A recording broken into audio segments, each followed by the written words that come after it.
Alors, j'ai, dans une précédente vidéo, abordé un cas de clairvoyance télépathique.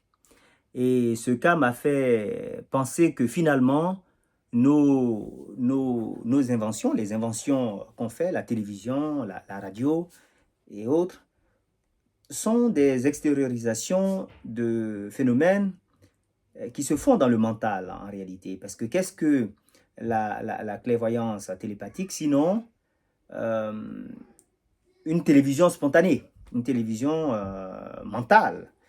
Euh, Qu'est-ce que la claire audience télépathique, sinon une forme de radio, puisqu'on entend, avec la clairvoyance télépathique, on entend ce qui se fait ailleurs, sans y être.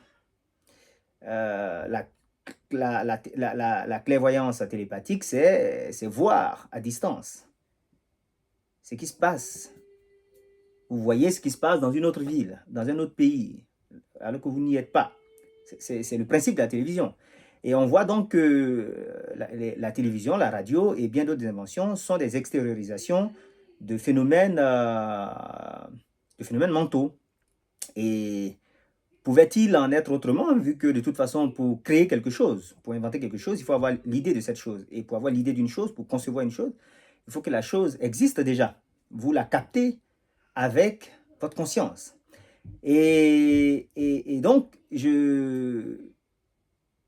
si j'applique ce principe au multivers, je découvre que, en fait, la question du multivers, sous une certaine forme, est déjà pratiquée par plusieurs personnes. Hein.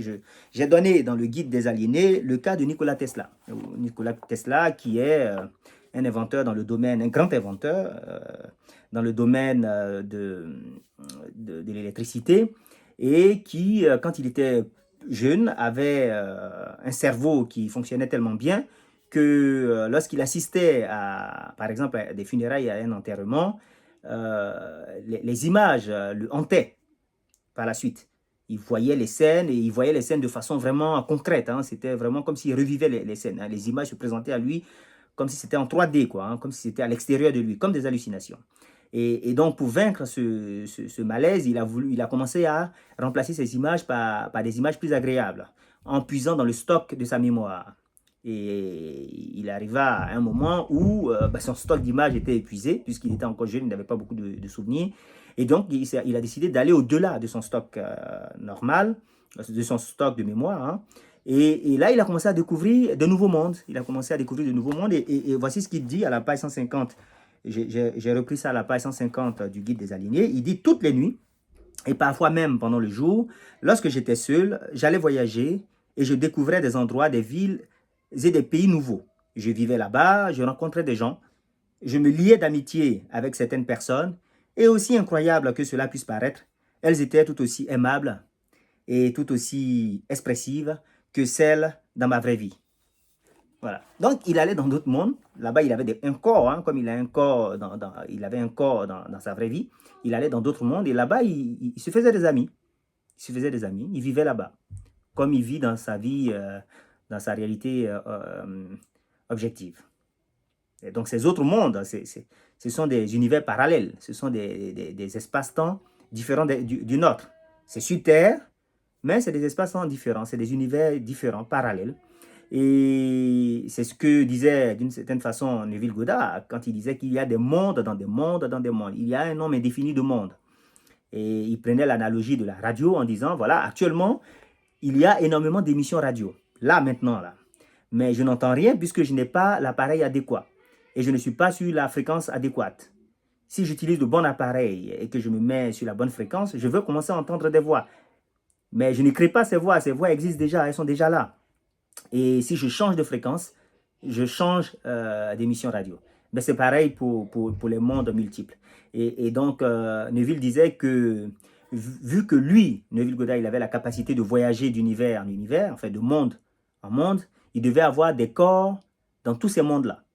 Et ça m'a fait penser à un film que j'ai regardé récemment qui s'appelle Multiverse, dans lequel, en fait, un groupe d'étudiants se retrouve justement dans un monde où ils retrouvent leurs autres corps, ils retrouvent leur double.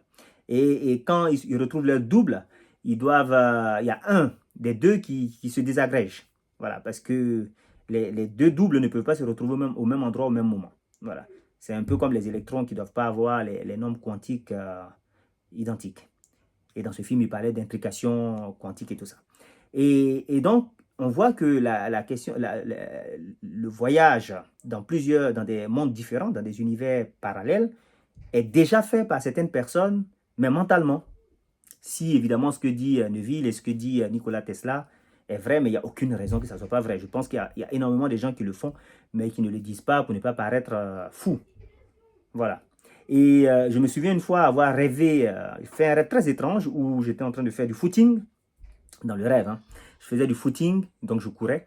Et j'ai croisé un groupe de personnes qui faisaient aussi du footing. Et je leur ai demandé si je pouvais les rejoindre. Et ils m'ont dit oui, bien sûr. Et on a commencé à courir ensemble. Et puis on discutait. Après, on s'est séparés. Et je me suis demandé, mais finalement, quand je pense au multivers, je me suis dit, mais peut-être que ces gens-là, quand ils vont rentrer chez eux, ils diront qu'ils ont croisé quelqu'un avec qui ils ont discuté. Ils ont croisé quelqu'un qu'ils avaient rencontré pour la première fois. Ils ont discuté. Et je m'étais peut-être retrouvé dans un autre monde.